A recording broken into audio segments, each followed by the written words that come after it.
Hi guys, आज भाऊच्या धक्क्यावर भाऊनी प्राजक्ताची चांगली शाळा घेतलेली आहे. त्यामुळे सर्वांनाच धक्का बसलेला आहे. कारण प्राजक्ताला वाटत होतं की मी आता या आठवड्यामध्ये खूप जास्त दिसलेली आहे. पण भाऊंचं बोलणं ऐकून प्राजक्ता पूर्ण थक्क झालेली आहे. चला तर बघूयात नक्की भाऊ तिला काय बोललेले आहेत.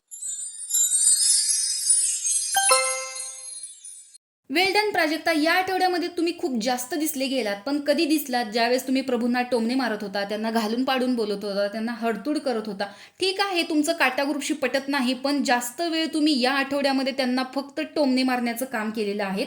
आता एक गोष्ट सांगतो, चोरी ही चुकीची गोष्ट आहे. प्रभू यांनी तुमच्या पर्सनल स्पेसमधून चोरी केली, पण तो त्यांच्या मते गेम होता. कारण तुम्ही त्यांना प्रत्येक वेळेस नॉमिनेट करत होता, त्यामुळे त्यांच्या मनात तो राग होता. ती चुकीचीच गोष्ट आहे. पण चावी सांभाळून ठेवणं हे तुमचं काम होतं, जसं अनुश्रीने त्यांचं काम केलं. प्रभू सुद्धा या घरामध्ये राहतात. त्यांनी कुठं जायचं, कुठं उभं राहायचं, कुठे बसून खायचं, हा त्यांचा स्वतःचा निर्णय आहे.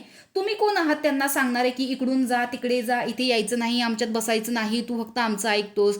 तर हे जे तुम्ही काही केलेलं आहे ना, ते कुणालाही नाही आवडणार. बाहेर प्रेक्षकांना तर आवडलेलंच नाही. आणि दुसरी गोष्ट म्हणजे, ज्यावेळेस प्रभू गार्डन एरियामध्ये गुपचूप त्या सोफ्यावर बसलेले होते, बसले म्हणजे ते थोडक्यात झोपले होते, ते काही तुमचं बोलणं ऐकत नव्हते, ते असंच पडलेले होते. तरी तुम्ही स्वतः आधी सुरुवात केली. प्रभू झालं असेल तर जा रे, त्यांना सांगून या आम्ही काय काय बोलू. म्हणजे आधी तुम्ही त्यांना इन्स्टिगेट केलं. आणि ज्या वेळेस ते दीपालीताईंना जाऊन विचारल्यावर दीपालीताई का रे तुम्ही असं बोलतात म्हणून बाहेर आल्या, त्यावर तुम्ही काय म्हणालात त्यांना? का रे प्रभू, तुला स्वतःला बोलता येत नाही का? तुझा स्वतःचा स्टँड तुला स्वतःला घेता येत नाही का?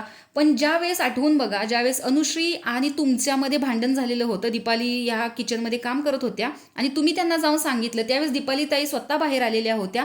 का ग शिव्या देतेस? त्यावर अनुश्री म्हणाल्यात, म्हणजे आता ही आईला घेऊन आली, आता बाबांना घेऊन येईल. त्यावेळेस तुम्हाला त्यांचा राग आलेला होता, पण तुम्ही काय केलं?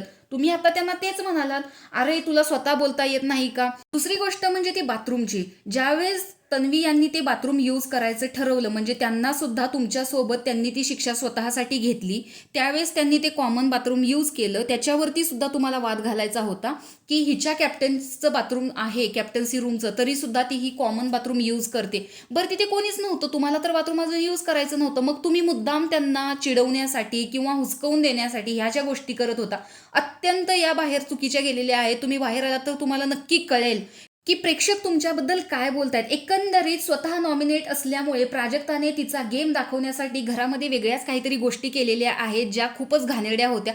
तर भाऊनी दिलेला प्राजक्ताला हा धक्का तुम्हाला कसा वाटला हे कमेंट बॉक्समध्ये नक्की सांगा. या आठवड्यातला प्राजक्ताचा गेम तुम्हाला आवडला की नाही हे सांगायला विसरू नका. अशाच अपडेटसाठी आपल्या चॅनलला फॉलो करा. बाय.